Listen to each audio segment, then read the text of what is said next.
ગિરિરાજ યાત્રા સપ્તપદી પત્ર છઠ્ઠું સોપાન છઠ્ઠું પન્નરસ્ય સત્યાશી રે 16મો એ ઉદ્ધાર કર્માશાય કરાવ્યો રે વર્તે છે જય જયકાર તત્ર શ્રી દેવ ગુરુ ભક્તિ કાળક સુશ્રાવક યોગ્ય ધર્મલાભ પૂજ્યપાદ શાસન સમ્રાટ શ્રીની કૃપાથી આનંદ મંગલ વર્તે છે.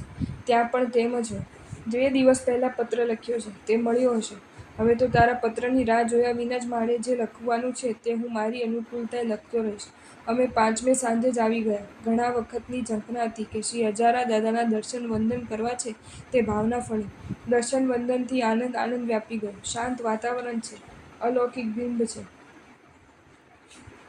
પ્રાચીનતા સ્પર્શે એવી છે. પાર્શ્વ પ્રભુનો મહિમા અપરંપાર છે. ઉનાથી હજારા આવતા વચ્ચે શાહબાગમાં પણ જગતગુરુ શ્રી વીરવિજય સુરીજી મહારાજ આદિના સમાધિ સ્તૂપના દર્શન કર્યા.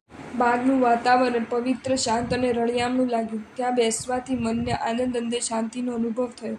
અહીં હજુ 1-2 દિવસ સ્થિરતા થશે. અહીંથી નજીક દેલવાડા ગામ છે. ત્યાં પણ દર્શન કરવા જવાનું છે. આ બંને પત્રનો જવાબ ઉનાના સરનામે લખી શકાશે. હવે આપણે આપણી યાત્રામાં આગળ વધીએ. પ્રભુજી આદેશ્વર દાદાના દર્શન, વંદન અને પૂજન ખૂબ ઉત્સાહપૂર્વક કરવાના છે. દર્શન કરવાની રીત. દર્શન કેવી રીતે કરવા તે આપણે શ્રી મરુદેવા માતા પાસેથી શીખવાનું છે. શાલિભદ્રજીનો વૈરાગ્ય, ધન્નાજીનો ત્યાગ, અભયકુમારની બુદ્ધિ જેમ માંગવા જેવા છે તે જ રીતે મરુદેવાના દર્શન યોગ માંગવા જેવો છે. આ પ્રભુજીના દર્શન યોગના પ્રભાવે તો મરુદેવાજીને કેવળ જ્ઞાનની પ્રાપ્તિ થઈ છે. યોગશાસ્ત્રમાં શ્રી હેમચંદ્રાચાર્ય મહારાજે પણ આ વાત આ પ્રમાણે લખી છે. ભગવાનના દર્શનાનંદ યોગમાં સ્થિર થવાના કારણે કર્મ ખરવા લાગ્યા. ભગવદ્ દર્શનાનંદ યોગ એ એક યોગ છે. ભગવાનના દર્શન અને તેથી ઉપજતો આનંદ અને આનંદની સાથે થતો આત્માનો યોગ, જોડાણ. આ યોગ આપણે શ્રી મરુદેવા માતા પાસેથી શીખવાનો છે. પ્રભુના દર્શન મરુદેવાજી પાસેથી શીખવાના છે. તેની યાદી માટે મરુદેવાજીની મૂર્તિ રંગમંડપમાં પધરાવી છે. શ્રી આદેશ્વર દાદાની હાલની મૂર્તિનો ઇતિહાસ. હવે આપણે જે પ્રતિમામાં પ્રભુજીના દર્શન કરીએ છીએ તે પ્રતિમાનો થોડો ઇતિહાસ જાણીએ. આ પ્રતિમાજી શ્રી કર્માશાએ ભરાવ્યા છે. કર્માશાએ કરાવેલો ઉદ્ધાર તે 16મો ઉદ્ધાર છે. 13મો ઉદ્ધાર જાવળ શાહનો, 14મો બહાડ મંત્રીનો, 15મો સમ્રાટ શાહનો, 15મો ઉદ્ધાર વિક્રમ સંવત 1371માં થયો. તપાગચના આચાર્ય શ્રી રત્નાકર સુરીજી મહારાજના હસ્તે પ્રતિષ્ઠા થઈ. એ વખતે જે બિંબ પધરાવ્યા હતા તેના મુસલમાનોને ખંડિત કર્યા અને એ ખંડિત રૂપમાં જ પૂજાતા રહ્યા. માત્ર મસ્તકનો ભાગ પૂજાતો હતો.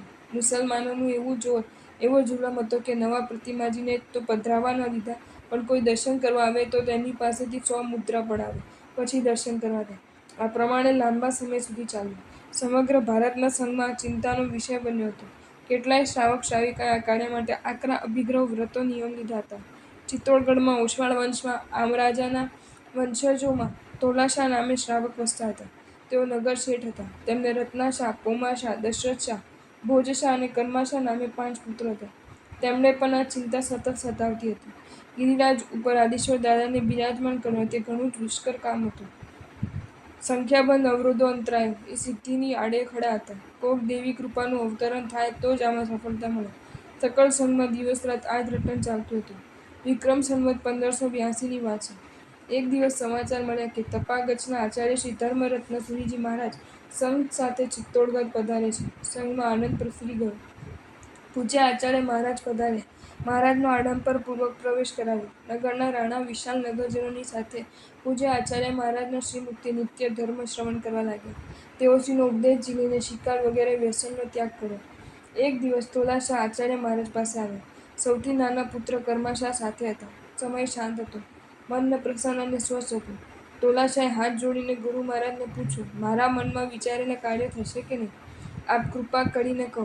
ગુરુ મહારાજે વિચાર કરીને કહ્યું કે એ શુભ કાર્યનો મનોરથ તમારા મનમાં જાગ્યો છે, પણ ફળ તમારા પુત્રને મળશે. એટલે કે આ કાર્ય તમારા પુત્રના હાથે થશે. આ સાંભળી કર્માશાએ શુકનની ગાંઠ વાળી અને એ રીતે ભગીરથ કાર્યનું બીજું વવાયું. પછી તો ઘણી બધી પ્રક્રિયાના અંતે 5 વર્ષના ગાળા બાદ શ્રી વિનય મંડળ ઉપાધ્યાયની સતત કાળજીભરી દેખરેખ નીચે અને કુલદેવીએ આપેલા સંકેત મુજબ એક દિવસ કર્માશાએ ભગીરથ કાર્ય કરી શક્યા. એને શ્રી વિદ્યામંડળ સુરીશ્વરજી મહારાજના વરદ હસ્તે વિક્રમ સંવત 1587ના વૈશાખ વદી છઠને રવિવારે આદિશ્વર દાદાને પ્રતિષ્ઠિત પણ કર્યા. એ બધો ઇતિહાસ ઘણો રોમાંચક છે, મજાનો છે, પણ ખૂબ લાંબો છે, એટલે પત્રમાં બધો લખી ના શકાય. તે માટે તો શત્રુંજય તીર્થોદ્ધાર પ્રબંધ નામની ચોપડી જ વાંચવી જોઈએ. એટલું એ બધું તો નથી લાગતો. પણ પ્રતિષ્ઠાનું જે યાદગાર વર્ણન છે તે લખું છું. પ્રતિષ્ઠા પ્રસંગનું અનુમોદનીય વર્ણન. આદેશ્વર પ્રભુના પ્રતિષ્ઠા મહોત્સવમાં સેંકડો આચાર્ય મહારાજો, સંખ્યાબંધ ઉપાધ્યાયો અને હજારો મુનિઓ પધાર્યા હતા. શ્રાવકોની સંખ્યાનો આંકડો તો લાખો સુધી પહોંચે તેટલો હતો. ગિરિરાજની તળેટી સાંકડી પડી, પણ કર્માશાનું મન તો મોટું ને મોટું થતું ગયું. અત્યારે તો આપણને માત્ર ડૉક્ટરને મોઢે જ હાડ પહોળું થાય છે તેવા શબ્દો સાંભળવા મળે છે. બાકી લોકોના અનુભવ તો તેથી જુદો જ છે. પ્રતિષ્ઠા મહોત્સવમાં વિધિ વિધાનમાં જોઈતા ઔષધિ વગેરે દ્રવ્યો વૈદોને, ભીલોને, વૃદ્ધ પુરુષોને પૂછીને, જાણીને, પુષ્કળ પૈસા ખર્ચીને મેળવવામાં આવ્યા. વાસ્તુશાસ્ત્રના નિષ્ણાત એવા શ્રી વિવેક મંડળ અને શ્રી વિવેકધીર એ બે મુનિવરોની ઝીણવટભરી દેખરેખ નીચે શુદ્ધિ અને પવિત્રતા સાથે મંત્રીસર વસ્તુપાલે આણેલી શિલામાંથી પરમાત્માનું બિંબનું નિર્માણ થયું. દ્રવ્ય શુદ્ધિ અને ભાવ શુદ્ધિ આ બેમાં શું ચડે તે જ કહેવું મુશ્કેલ હતું. જ્યોતિષશાસ્ત્રના યશસ્વી વિદ્વાનોને સાથે રાખીને મુહૂર્ત નક્કી કરવામાં આવ્યું હતું. સારાએ ભારતના તમામ શ્રી સંઘો જે પુણ્યફળની ચાતક નજરે રાહ જોતા હતા તે પુણ્યફળ આવી ગયું. એ ફળનું એ ગ્રંથમાં એવું તો ચિત્રાત્મક અને હૃદયસ્પર્શી વર્ણન થયું છે કે એ વાંચતા આપણે એ પ્રસંગનો એક ભાગ હોઈએ તેવું લાગે. એ વર્ણન જ અહીં ગુજરાતીમાં આપું છું. પ્રતિષ્ઠા પ્રસંગે થયેલો અદ્ભુત ચમત્કાર. શ્રી આદેશ્વર દાદાની પ્રતિષ્ઠા થઈ ત્યારે શ્રદ્ધા ભક્તિથી ઉછળતા હૈયાવાળો શ્રાવક વર્ગ પ્રસન્ન હતો. બધા બધી વાતો બંધ કરીને પ્રભુની ભક્તિમાં લીન હતા. શ્રાવિકા વર્ગ અતિ હર્ષથી ધવલ મંગલ ગીત ગાનમાં એકતાન હતા. વાજિંત્રો વાગતા હતા. ભવ્ય જીવો નાચતા હતા. કેટલાય લોકો ધૂપ ધરતીમાં સુગંધથી મહેકતો ધૂપ ઉખેરતા હતા. સૌરભ ભર્યા પુષ્પોવાળું કેસર કપૂર મિશ્રિત જળ ચારે બાજુ છંટાતું હતું. જય જય શબ્દોચ્ચારથી વાતાવરણ એકરસ બન્યું હતું. આવા મંગલ અને પવિત્ર માહોલ વચ્ચે પ્રભુની પ્રતિષ્ઠા થઈ તે વખતે શંકિત દ્રષ્ટિદેવ પ્રભુના બિંબમાં સંક્રાંત થયા. પ્રભુએ ત્યારે 7 વખત સાચો શ્વાસ લીધો. આ એક વિરલ ઘટના ગણાય. આચાર્ય શ્રી વિદ્યામંડળ સુરીજી, ઉપાધ્યાય શ્રી વિનયમંડળ ગણી વગેરેની હાજરીમાં આ બન્યું.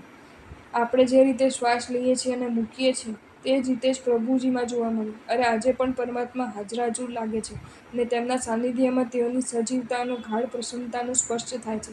કર્માશાની પ્રાર્થનાથી, વિશ્વના જીવો પર ઉપકાર કરવાના ભાવનાથી, રાગ-દ્વેષથી રહિત થઈ, સગળા સુરીવરોની સંમતિથી શ્રી ઋષભદેવ પ્રભુ અને શ્રી પુંડરીક સ્વામીની પ્રતિષ્ઠા શ્રી વિદ્યામંડળ સુરીજીએ કરી. શ્રી શાશ્વત ગિરિરાજના મધ્યવર્તી સ્થાને બિરાજમાન મૂળનાયક શ્રી આદેશ્વર દાદાની પ્રતિષ્ઠા કરનાર આ સુરીવરે પોતાનું નામ ક્યાંય પણ ન લખ્યું. આ બધી વાતો આપણે જાણીએ, પણ એ દાદાના દર્શન કરવામાં કોઈ અનેરો જ ભાવ આવે. ક્યારેક મરુદેવા માતા જેવા દર્શનની ઝાંખી થાય તો થાય પણ ખરી. કર્માશાની ઉદારતાને કુર્માશા જેવા ઉદારતાની ઉપમા આપવી પડે એવી એ ઉદારતા હતી. દાદાના દર્શનમાં યાત્રિકોને 100 સુવર્ણ મુદ્રા આપવી પડતી હતી તે કર્માશાએ શુંબાને પુષ્કળ ધન, પ્રબંધમાં તો સુવર્ણગિરી શબ્દ વપરાયો છે, આપીને તે લાખો યાત્રિકો માટે દાદાનો દરબાર ખુલ્લો મૂકી દીધો. આવા કાર્યમાં કેટલા બધા તત્વોનો સહિયારો સહયોગ જોઈતો હોય છે.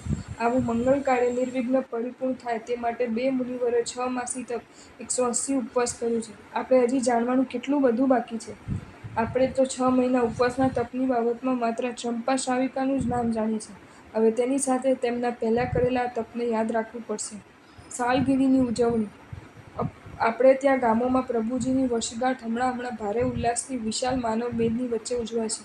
તીર્થોમાં માત્ર એક ભોયણીની વર્ષગાંઠ સંઘમાં પ્રચલિત છે.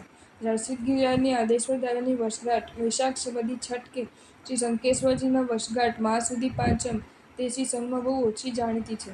શ્રી સિદ્ધગિરિરાજ મંડળ શ્રી આદેશ્વર દાદાની આવતા વર્ષે વિક્રમ સંવત 2047ના વૈશાખ વદી છઠ્ઠે 460મી વર્ષગાંઠ આવે છે. તે પ્રસંગ શ્રી સંઘ શાસન પ્રભાવના પૂર્વક ઉજવવો જોઈએ.